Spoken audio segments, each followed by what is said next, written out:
نحمده ونصلي على رسوله الكريم اما بعد قال عليه الصلاة والسلام اصحابي كالنجوم بأيهم اقتديتم اهتديتم صدق اللہ العظیم۔ آپ صلی اللہ علیہ وسلم کے صحابہ کا تذکرہ چل رہا ہے۔ سعید بن عامر رضی اللہ تعالیٰ عنہ کے واقعات کا آج چوتھا اور آخری واقعہ ذکر ہوگا۔ حضرت عمر فاروق رضی اللہ تعالیٰ عنہ نے ایک مرتبہ حضرت سعید بن عامر کی خدمت میں 1000 دینار ہدیہ کے طور پر بھیجے تاکہ اس سے وہ اپنی ضروریات کو پورا کر سکیں۔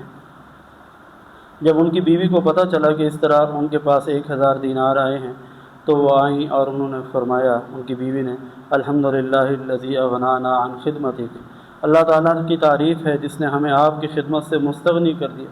پہلے چونکہ گھر کے اکثر کام کاج میں سعید بن عامر بھی ان کے ساتھ ہوتے تھے تو اس لیے انہوں نے کہا کہ اللہ نے ہمیں آپ کی خدمت سے مستغنی کر دیا، اب آپ ہمارے لیے اس 1000 سے ایک غلام اور ایک باندی خرید لیجئے تاکہ ہمارے گھر کے کاموں میں ہماری معاونت ہو جائے۔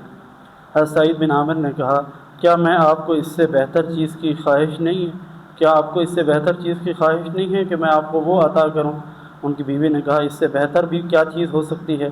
انہوں نے کہا، اس سے بہتر یہ ہے کہ ہم یہ رقم اس کے پاس جمع کروا دیں جب ہم کو زیادہ ضرورت ہو، اس وقت وہ رقم ہمیں واپس کر دیں۔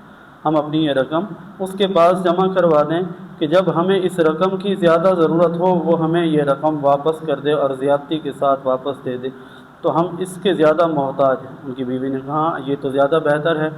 تو انہوں نے کہا کہ ایسا کیسے ہو سکتا ہے؟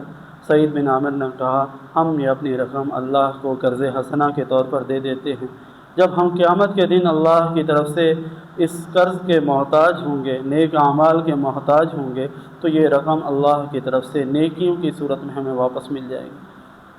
ان کی بیوی نے کہا، یہ تو بڑی اچھی بات ہے اور اللہ آپ کو جزائے خیر دے کہ آپ نے ایسا سوچا۔